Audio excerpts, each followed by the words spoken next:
ये चैनल केवल मनोरंजन के लिए है। हम किसी भी तरह के अंधश्रद्धा को बढ़ावा नहीं देते। दिसंबर की हल्की गुलाबी ठंड में रात के 12 बजे पुणे का चिंचवड़ रेलवे स्टेशन खाली हो चुका था, क्योंकि पुणे से मुंबई के बीच चलने वाली ट्रेन मुंबई पुणे एक्सप्रेस आज 3 घंटे लेट थी। सभी यात्री धीरे धीरे कर दूसरी ट्रेन या अन्य साधनों से निकल चुके थे, मगर जतिन अभी भी वहां खड़ा ट्रेन का इंतजार कर रहा था। लगता है इस रेलवे स्टेशन पर अब मैं अकेला ही बचा हूं, मगर अब दिन भर की भागदौड़ के बाद कहीं और जाने की हिम्मत नहीं है। जैसे ही ट्रेन आएगी उसी से मुंबई चला जाऊंगा। खुद से बातें करते हुए जतिन प्लेटफॉर्म पर इधर उधर देख रहा था। फुट ओवर ब्रिज की सीढ़ियों के नीचे कुछ भिखारी सो रहे थे। तभी एक भिखारी उसके पास आया और बोला, इस वक्त तुम यहाँ क्या कर रहे हो? यहाँ अभी कोई ट्रेन नहीं आने वाली है। मुंबई पुणे एक्सप्रेस आने वाली है, वो जो 3 घंटे लेट है। अच्छा, वो ट्रेन रात के वक्त उस ट्रेन में सफर करोगे? अपना ध्यान रखना, किसी अनजान से बात मत करना। उसकी रहस्यमयी बातें जतीन को कुछ अजीब लग रही थी। वो सम्मोहित सा उस भिखारी को देख रहा था। उसे होश ही नहीं था कि ट्रेन आ चुकी थी। वो उससे कुछ बोल पाता उसके पहले ही ट्रेन चलने का सिग्नल हो गया।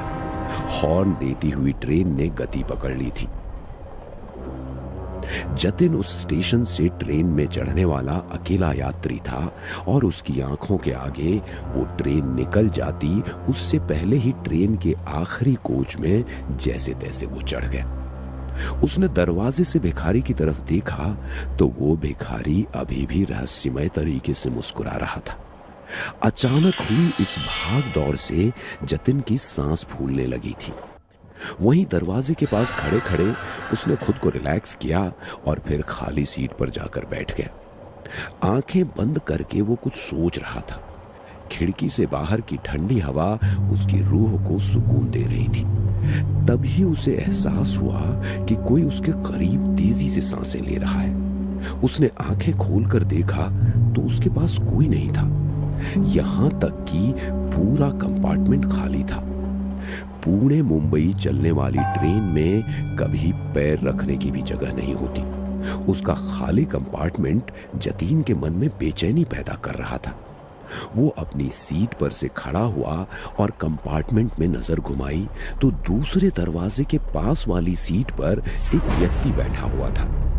उसे देख जतिन की सांस में सांस आई। वो उसकी पास वाली सीट पर जाकर बैठ गया।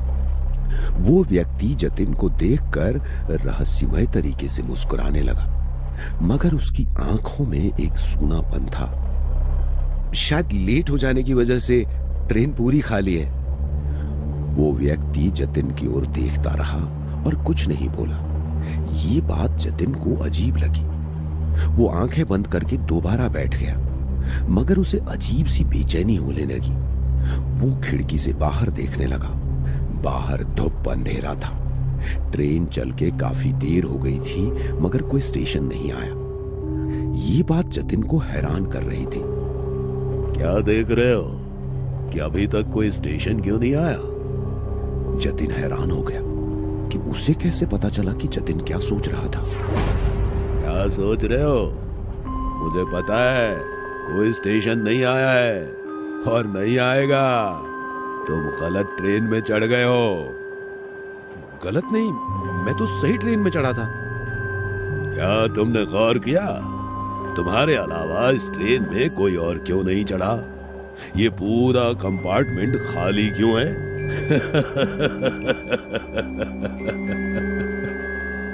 जतिन को अब उसकी बात पर यकीन हो रहा था। उसने गेट के पास खड़े होकर देखा तो बाहर सिर्फ अंधेरा नजर आ रहा था। दूसरे कंपार्टमेंट में जाने के लिए कोई रास्ता नहीं था। वो वापस अपने जगह पर आकर बैठा और उसने नजर उठाकर देखा तो उसके सामने बैठे हुए इंसान के सर से खून बह रहा था। उसका सर कुचला हुआ और आंखें निकली हुई थी। ये देख जतिन डर गया और उससे दूर भागने लगा। वो व्यक्ति उसके करीब आ रहा था। जतिन डरते हुए दरवाजे के एक कोने में खड़ा हो गया। उसकी आंखें बंद थीं। तभी उसे अपने कंधे पर किसी के हाथ का एहसास हुआ। उसने आंखें खोली तो सामने वही व्यक्ति नॉर्मल तरीके से खड़ा था। क्या हुआ? इस तरह क्यों चीख रहे थे? कोई दिक्कत है? वो अभी मैंने, अरे आपका चेहरा तो ठीक है, अभी तो खून बह रहा था।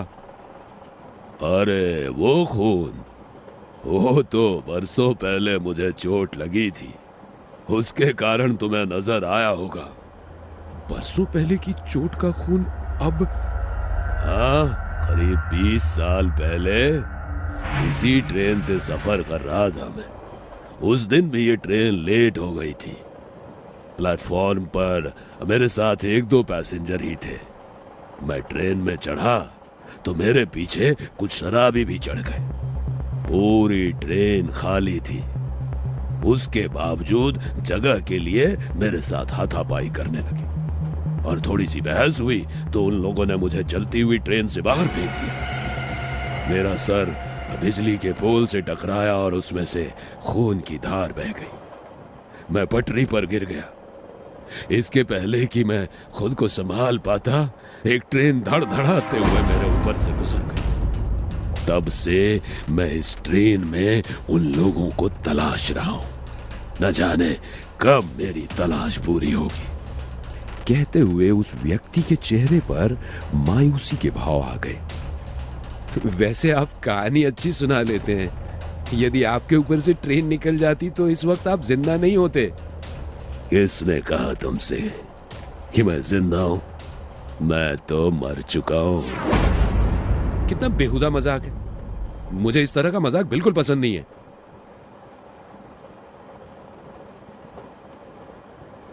कहते हुए जतिन खिड़की के बाहर देखते हुए अगले स्टेशन के आने का इंतजार करने लगा, मगर ट्रेन किसी स्टेशन पर रुक ही नहीं रही थी।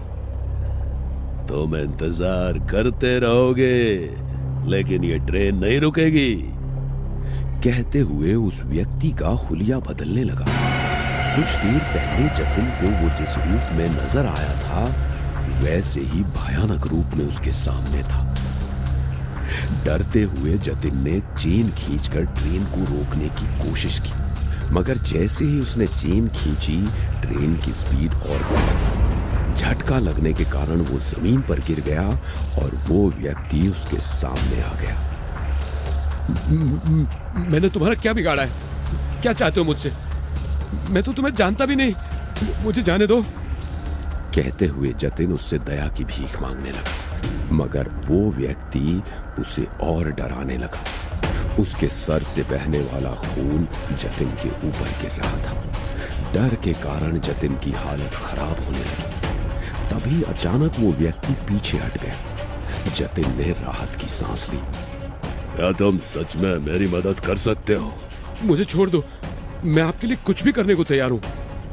जतिन ने कह तो दिया था, मगर डर के कारण उसकी हालत खराब थी। वो जिंदा लाश की तरह आंखें फाड़े उसे देख रहा था। मुझे मुक्ति चाहिए, बोलो, दिला सकते हो मुझे मुक्ति? मुक्ति? मगर मैं आपको कैसे मुक्ति दिला सकता हूं? जतिन का दिल तेजी से धड़क रहा था। उसकी धुंधली समझ में ये बात साफ हो चुकी थी कि वो किसी सामान्य स्थिति में नहीं था।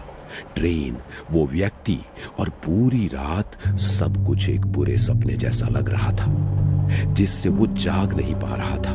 उसकी आंखों में डर और उलझन थी, मगर उसके सामने खड़ा शख्स उसे जाने ही नहीं दे रहा था। मैं आपको मुक्ति कैसे दिला सकता हूं? वो व्यक्ति अब गंभीर हो चुका था। उसकी आंखों में अब वो सूनापन नहीं था। उसने धीरे से कहा, ये ट्रेन उस रात से अब तक चल रही है। हर बार एक नया यात्री चढ़ता है और फिर उसी की तरह भाग्य को जीता है। जतिन पूरी तरह स्तब्ध था। उसकी सांसें थम गईं। उसके दिमाग में सवाल उठने लगे। कहीं वो भी तो इस ट्रेन में हमेशा के लिए फंसने वाला नहीं? तुम मुझे मुक्ति दिला सकते हो अगर तुम इस ट्रेन की गुत्थी सुलझा सको। मुझे इस ट्रेन से कोई बाहर निकाल सकता है तो वो तुम हो। तुम वही आखिरी यात्री हो जो यहां से बाहर जा सकता है, लेकिन इसकी एक कीमत है। क्या कीमत? व्यक्ति ने जतिन की आंखों में गहरी नजर डाली और धीरे से बोला, तुम्हें अपनी जगह मेरे लिए छोड़नी होगी। अगर तुम इस ट्रेन से बचना चाहते हो तो तुम्हें उस यात्री का रोल निभाना होगा जो हर बार मरता है। तुम्हारी मुक्ति उसी में है, लेकिन तुम्हारा सफर यहीं खत्म होगा। जतिन की आंखों में डर साफ दिखाई देने लगा। उसकी समझ में नहीं आ रहा था कि वो क्या करे। बाहर कोई स्टेशन नहीं था और ट्रेन रुकने का नाम ही नहीं ले रही थी। व्यक्ति की बातों में छिपे रहस्य ने उसकी हालत और खराब कर दी थी। अब वक्त कम है, चुन लो। या तो तुम मुझे मुक्त करोगे और खुद इस ट्रेन का हिस्सा बन जाओगे, या फिर अगली मंजिल तक तुम्हारी कहानी भी खत्म हो जाएगी। जतिन के सामने अब केवल दो विकल्प थे। या तो वो खुद को इस ट्रेन का हिस्सा बना ले और उस आदमी को मुक्त कर दे, या खुद ही हमेशा के लिए इस ट्रेन का एक भूत बन जाए। जतिन ने हिम्मत जुटाई और एक बार, आखिरी बार खिड़की के बाहर देखा, लेकिन अब वहां केवल घना अंधकार था और ट्रेन की गड़गड़ाहट उसके दिल के धड़कनों के साथ एक हो गई थी।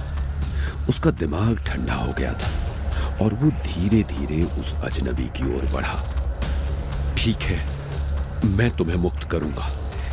जैसे ही जतिन ने ये शब्द कहे, ट्रेन अचानक रुक गई। घबराहट के बावजूद जतिन ने महसूस किया कि पूरा कंपार्टमेंट एक ठंडी हवा से भर गया था। वो व्यक्ति मुस्कुराया और धीरे धीरे हवा में घुलने लगा। अब तुम इस ट्रेन के नए यात्री हो। मुक्ति तुम्हारी भी आएगी जब कोई और इस ट्रेन में चढ़ेगा। जतिन अकेला खड़ा रह गया। ट्रेन के दरवाजे खुल चुके थे, मगर अब वो जानता था कि वो यहां से कभी नहीं निकल पाएगा। अगले स्टेशन पे कोई नया यात्री उसका इंतजार कर रहा था और एक दिन शायद कोई और उसकी मुक्ति की कीमत चुकाएगा। ट्रेन फिर से चल पड़ी, मगर अब जतिन जानता था कि इस सफर की कोई मंजिल नहीं थी। बस इंतजार था अगले यात्री का।